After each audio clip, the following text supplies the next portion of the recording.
Good morning, everybody, and welcome to Cameras and Coffee. Last week we talked about brand issues that Canon and Kodak had and the different ways that those brand issues manifested, and it got me thinking over the weekend about a larger question of what is brand. And I know that a lot of photographers watch this channel, and one of the things I can help provide is an idea of how to create a brand for yourself. So in a nutshell, brand is the perception that people have of your product. No, pup, please, my coffee's very full. You're a good boy. You just don't understand things like spilling hot liquids on your lap. Okay, good boy. Okay. So, picking up where we just were, brand is the perception that others have of your good or service. And there are a lot of people who think brand is a logo or a slogan or a font or the layout of your marketing materials. And those are all part of it, but they're not the core of it. So, all right, that's a really great nebulous general idea. What about some specifics? I created my YouTube channel January 1st, 2013. I'd had a YouTube account for a few years, and my brother said to me the year before, you do photography stuff, you'd probably do okay as a photography YouTuber. You should make some videos. I said, okay.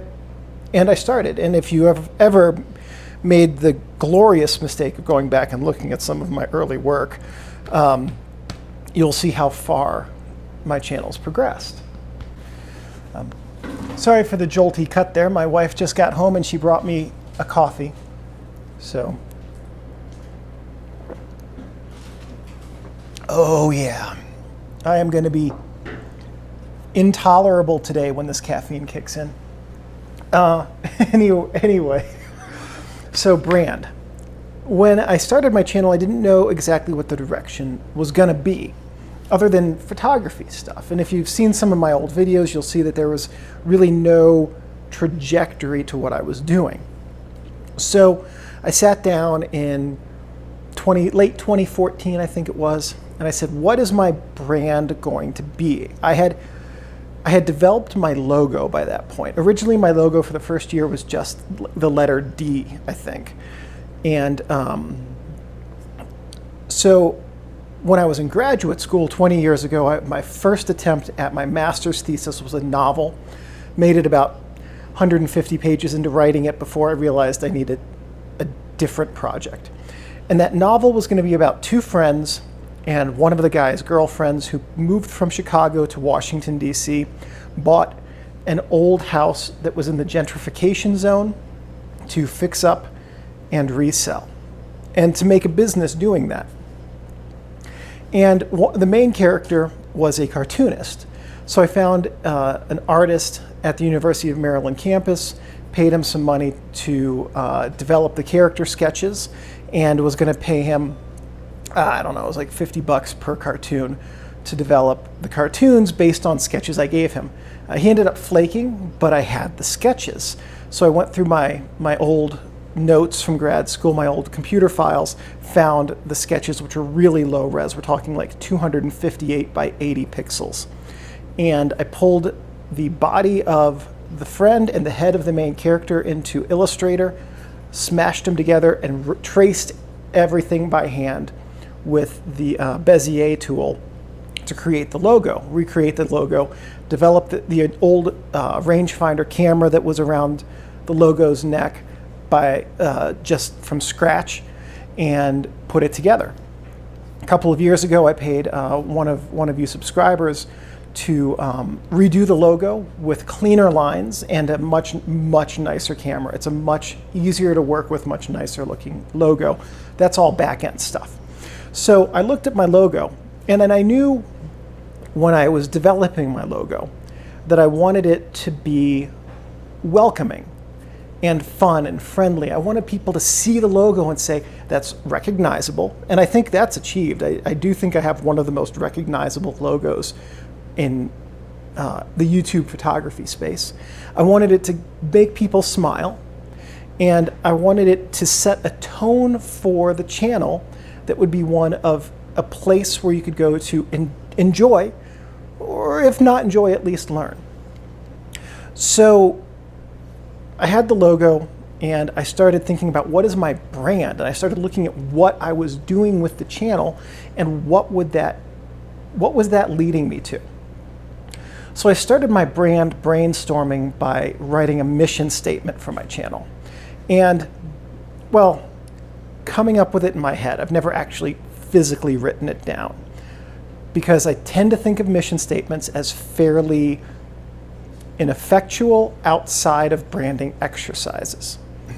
They are good for conveying what your goal is, but beyond that, no one cares. If your customers say they care what your mission statement is, they're just being polite to you. So a mission statement should be 10 or fewer words. And my mission statement was something along the lines of to provide starts with a verb. That's a very important thing. Your mission statement should start with a verb. So if you are a photographer looking to create a brand for yourself, you start with the verb that is what you are going to do, because your mission statement is an activity. It is an action. If it's not active, it's not a mission, it's a wish. Okay, to provide, and it was something along the lines of accurate, thorough, informative camera instruction for student photographers or learning photographers. As you can see, I don't even have my own mission statement memorized verbatim, but I understand the crux of it, which is that I want the channel to be a place that has accurate information, thorough information, and detailed and correct information so that people who are learning photography can know that it's reliable. Now from that very basic outline, a lot of different things stem. How do I go about that? It's got to be collaborative. This isn't just my channel. This is a channel where I get to interact with photographers around the world, which, by the way, is a huge gift that before this generation, photographers did not have. No photographer I know who's meaningfully older than me and had ever had any experience other than traveling to other places and maybe running into a photographer and chit-chatting with them. There's no ongoing dialogue with people around the world. What an amazing gift that is for us to have, right? So I knew it had to be collaborative.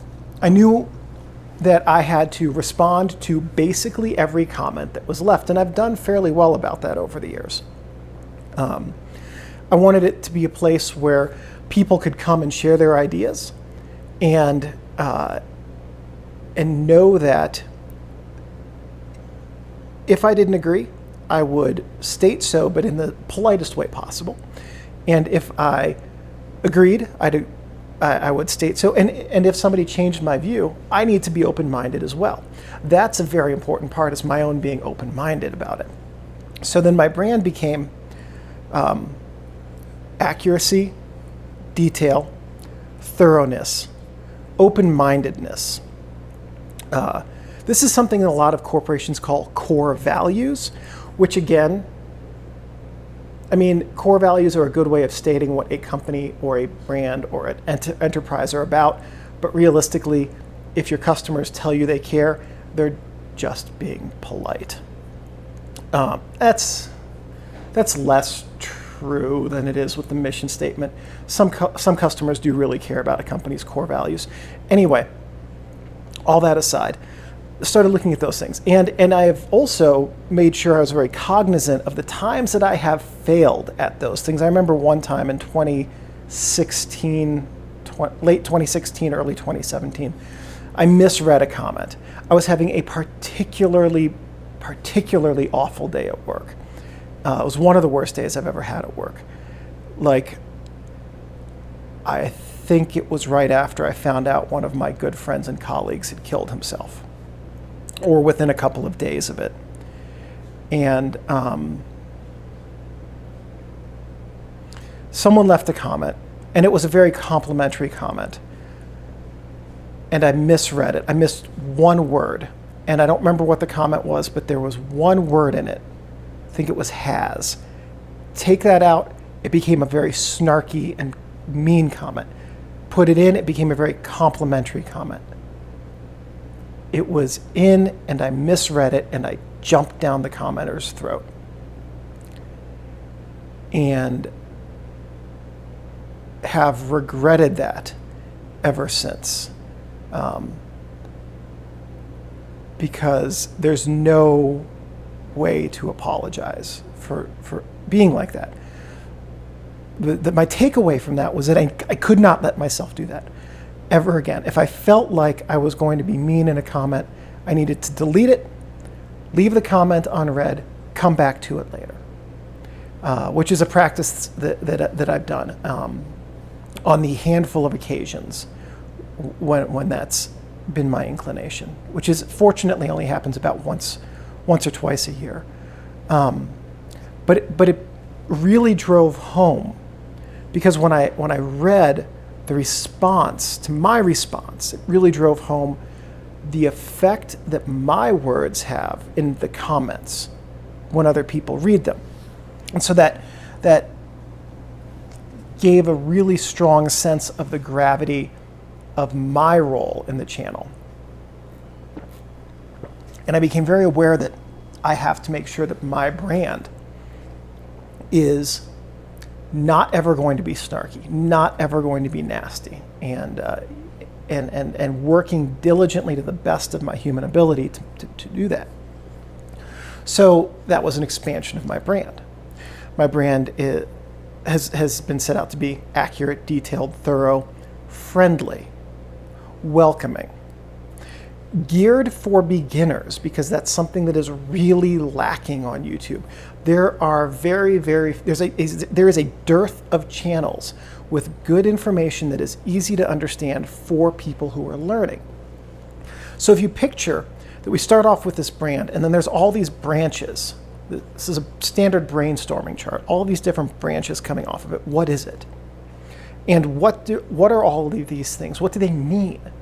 So then take all of these different things about what they mean, and how do I implement them? Implement them in camera manuals, detailed, accurate, thorough information that's explained in a concise manner that anyone can understand, so that somebody who has just inherited their grandfather's camera and has never touched a film camera before can pick it up, and instead of their learning curve being 25 or 30 rolls to get up to a point where they can take one that's not ruined, maybe it's 3.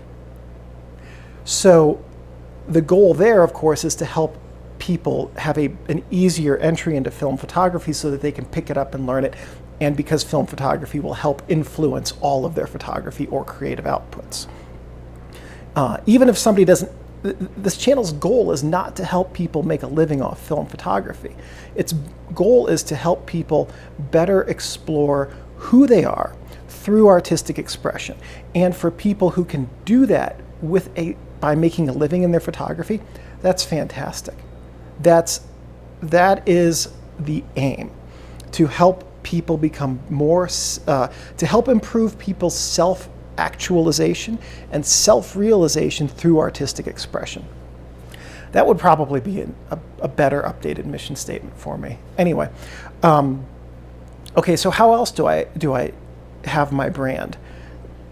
Do I express it? So we've got the camera manuals. We've got this Cameras and Coffee series where it's just conversational. It's just having fun, where I would like it if everybody commented on these videos and told me what I was getting right or wrong in their view. And by the way, I do, of course, as you know, read every single comment and respond to basically every one of them, especially on these channels, on these Cameras and Coffee videos. My round glass reviews, where I attempt to take real world samples of lenses so that people can look at a lens that they're thinking of buying or that they've already owned and say, what am I doing right with it? Well, in the case of already owning it, what am I doing right with it? What am I doing wrong with it? How can I use it better? In the case of potentially buying it, what can I use this lens for? What's its strong and weak suits going to be? not looking at here's where it's sharpest, here's where it's weakest, here's how it can practically be used for your photography. Again, not, and again, that's not a, here's a super technical look at it, but here is how you can use it to influence your artistic growth. Because gear does nothing for you if it's sitting on your shelf. Gear does nothing for you if it's unused. Gear does nothing for you unless you are actively using it to explore who you are and your creative vision with its use. The best photographers don't have shelves and shelves of unused gear. They have a handful of items in 1 or 2 cases that they use frequently.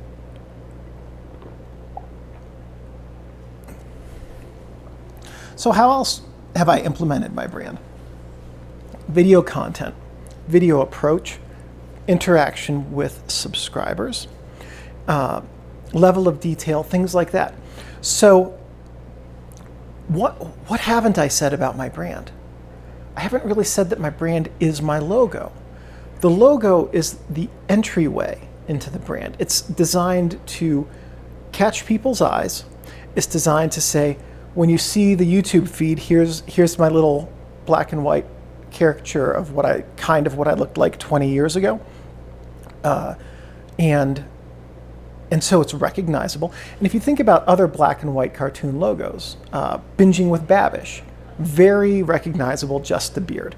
If I recall correctly, Frono's Photo, I don't subscribe to his channel, but I seem to recall he has a logo that's like a big fro. Similar concept of a black and white logo. What they have done is they've taken a recognizable element and turned it into their logo. I just thought it'd be fun to have a friendly cartoon character. So, at any rate, the brand is not the logo. The brand is not the videos. The brand is the perception that people have, the content, and my interaction with subscribers. And so for those of you who are looking at building a photography business, ask yourself, what is your brand going to be? Is your brand going to be that you go onto social media and are snarky and get some attention, but no one actually buys anything from you? Because there are lots of photographers who you can say, that's their brand. That's what they do. Or is your brand going to be that you're going to be out there doing work for people, creating a product and a service that's valuable to them? What's your brand going to be vis-a-vis how you interact with clients? Realistically, if you're going to be a working photographer, your brand is your client interaction. My brand is my subscriber interaction. That was the very hard lesson I learned after my friend killed himself, was that I can't allow my real world emotions to affect how I interact with subscribers in comments. And so for those of you, that is realistically, for a photographer, your brand is you. It is how you interact with people. It is how people perceive working with you. Because people will put up with a lot of imperfection to work with someone who they like. People have put up with a lot of imperfection in my videos over the years. Missed focus, bad lighting, too much contrast, things like that. But they've put up with it because they know that 99.99% of the time, I'll be able to respond in a calm, welcoming manner with accurate details to comments.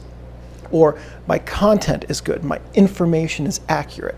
So that, when we're talking about branding, when we're talking about my brand and what it means for your brand, that's the most important takeaway, is your brand is you, your brand is people's perception of you.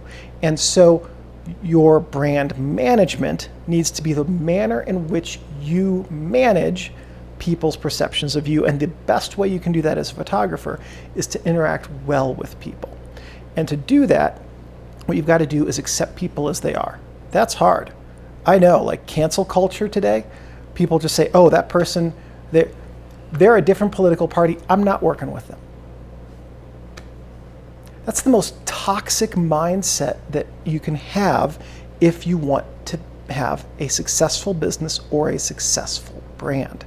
Are we only supposed to work with people who think exactly like we do? Well, that means we have a client base of one, us, because no one else in the world thinks exactly the same way that we do. So if you're going to have a brand, you need to be able to work effectively with other people, regardless of their perspective, of what political party they are, of what religion they are. None of that matters. If you're going to have a good brand, you need to accept people as they are and where they are in their journey in their life, and the fact that you being different from them gives you an opportunity to, without intending to, influence the direction of their life, and be open to the fact that other people, regardless of whether or not you agree with them, have the ability to positively affect the direction of your life if you let them, if you're open to that. So a bit of a tangent there about the fact that cancel culture eliminates both of those possibilities. So if you're going to have a brand, you also have to cancel culture and be willing to accept everyone as they are. And that's got to be the crux of it. If you're going to be a working photographer, you have to accept others, whether they're clients or subjects or whatever. So, for those of you who came here looking for advice on how to create a brand, here's what you need to do. 10 words or fewer. What's your objective? That's your mission statement. Start it with a verb.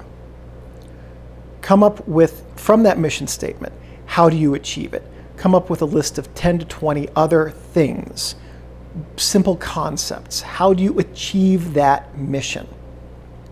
Now that you have your mission statement and the manner in which you're going to achieve it, from that you can figure out who your clients are, how you market yourself, come up with a logo, things like that.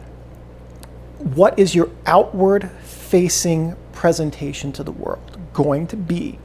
And how does it support your mission statement? How does it support the ways in which you will achieve your mission statement? Everything that you're going to do as a working photographer has to be aimed, very well aimed, at accomplishing those things that you identified in the second stage outside of your mission statement. Your brand is not your logo. Your brand is not your portfolio. Your brand is what you are doing for your clients and how you are doing it for them and how you are going to keep them coming back to be repeat clients. That's brand. Managing your clients, keeping them happy, and being the kind of photographer that people want to work with. So it sounds really simple. It's not. It's a day-to-day action. You have to believe in it yourself. You have to buy into it yourself. If you have people working for you, you have to convey it to them and have them buy into it. And you have to uphold it every single day. It's very simple and also very hard. Anyway, that's today's Cameras and Coffee. We'll be back later this week talking about, these are all riffs off the top of my head. I have no idea what I'm going to talk about before I sit down. So, see you later this week.